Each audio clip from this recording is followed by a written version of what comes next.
একটু খবর পড়ি, গ্যাসের দাম আবারও প্রতি লিটারে বাড়লো 12 টাকা। ধুর, কি ফকির নিষ্টালে দাম বাড়ায়, এক ছুটে এক দেড়শো বাড়াইবো, বেসা বড় লোক হয়ে জামগা।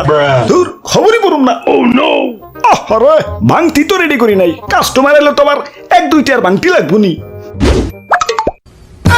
দেখছে কত সুন্দর সুন্দর ভাঙতি।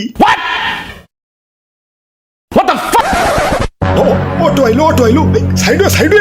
আরে আমার তো হর্নি আছে, পিপ পিপ। তুই তো ভাইয়া গাড়ি একটু তাড়াতাড়ি টানো, এলাকায় থেকে মাইয়া ভাগে নিয়েছি। শহরে যে দুজনে মিলে সুখে শান্তিতে সংসার করুন, আমগরে কেউ খুঁজাও পাইব না। কি কও? ঠিকই কইছো, আমি তো বাড়িতে চিঠি দিয়েছি যে নাহিদ ব্রোর সাথে পলিয়ে যাইতেছি, আমাকে খুঁজা লাভ নাই, কেননা খুঁজা পাইবা না। যদি মায়ের দেখতেই মন চায় তাহলে দাদুর বাসায় চলে আইসো, আমরা দাদুর বাসায় থাকুন। তে কাম হইছে, ঠিকানা না ভাইরাল করে দিছি। ওরে বাপুরে, ইয়া তোমাকে জন্য সেই সকাল থেকে অপেক্ষা করতেছি। ইয়া চলো এখন বাসায় যাই। না দাদু, ঠিকানা তো লিক হয়ে গেছে, তোমার বাসায় উঠন যাইবো না, আমাকে ভাড়া বাসায় থাকুন লাগবো। ইয়া ভাড়া বাসায় থাকলে তো আবার 5,000 টাকা বাসা ভাড়া দেওয়া লাগবো। টাকা নিয়ে টেনশন করো না, গতকালই বেতন পাইছি, পকেট ভর্তি খালি টাকাই, পুরা কোচ 8,000। ওরে বাপুরে, 8,000-এ বউ পালতে ইয়া পারবা তো? পারুম না মানে? মুসলমান তো একলগে 4 বউ পর্যন্ত পালবার পারে, আর আমি সাদি তো মাত্র একখান করছি। নতুন বাসায় তো তাহলে নতুন করে সংসার সাজান লাগবো, খাট লাগবো, সোফা লাগবো, ডাইনিং টেবিল আর ড্রেসিং টেবিলও। আয়না ছাড়া তো আমি ঠোঁটে লিপস্টিকই লাগাইতে পারি না। আরে সকিনা, তোমার যেই বড় ঠোঁট, 1.5 কিলো ফাঁকে থেকে লিপস্টিক দিয়ে ঢেল দিলেও তোমার ঠোঁটেই লাগার চান্স 80%। তোমার আবার আয়না লাগবো কেলা? কি কইলা তুমি, কি কইলা? ইয়ে মানে ওই যে মুদি দোকান দেখা যাইতেছে, যাই সংসারের বাজার করে নিয়ে আসি। কিরে ভাই, সবকিছুতে এত আগুন লাগছে গেলা? নিবাও। আর কয়ও না, দাম শুনেই কাস্টমাররা খালি কয় জিনিসে কি আগুন লাগছে নাকি, এত দাম কে? তাই দামের সাথে আগুনের কি সম্পর্ক, ওইটাই গবেষণা করতেছি আর কি। দাম নিয়ে সমস্যা নাই কে, দাম বাড়লে আর কত বাড়ছে? পাক্কা 1 মাসের বেতন লয়েছি, আজকে তোমার দোকান সুদ্ধা কিনা লয়ে জমগা। হাই ডিমে কি ভূমিকম্প হইছে নাকি? ফাইটা গেছে গেলা? ফাটা ফুটা নিলে কম রাখুমনি, ভালো ডিম 60 টাকা আলি, আর ফাটা নিলে 30 টাকা আলি। ইয়া তাইলে আমগো বাচ্চা ভালো দেয়, কয়টা ডিম ফাটিয়া দেও। আরে ভাই বাবা, ভাড়া না দিয়ে চলে আইছেন, দেন চালু করে ভাড়াটা দেন। আরে খারাও, এক লগে দিতাছি, তুমি একটা চাইলের বস্তা আর একটা গ্যাসের বস্তা নিয়ে অটোতে উঠাও, আমগো আবার নতুন বাসায় যাওয়া লাগবো। ওই দাঁড়াও, তোমার একটু ওজনে কম দিতাছি, নিতে সুবিধা হইব। টাকাও কম দিমনি, গুনতে সুবিধা হইব।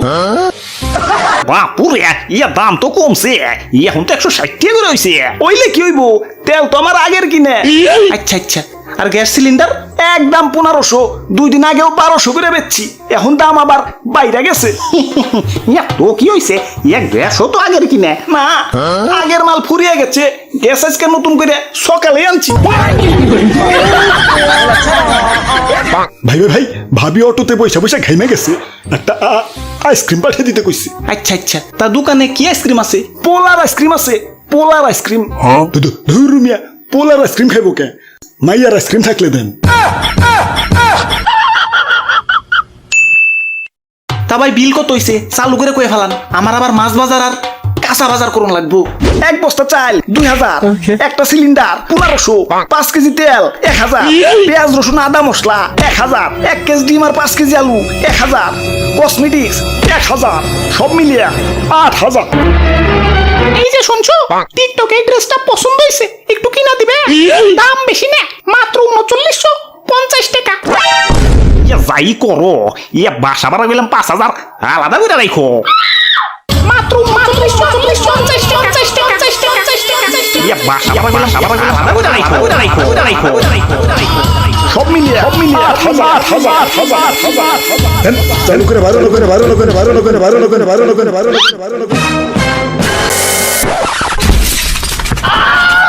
আসসালামু আলাইকুম হুজুর আব্বা, এই যে নান আপনার মেয়া, বউপালার দুঃসাহস আমার গেছে গা, জিনিসপাতির দাম বাড়ছে টের পাইছি, কিন্তু এত যে বাড়ছে আন্দাজ করবার পারি নাই। কান ধরছি হুজুর আব্বা, আমি কেন আমার 14 গোষ্ঠী কোনোদিন বিয়ার ধারে কাছে যাইব না। 1 2 3 ভাই, অটো ভাড়াটা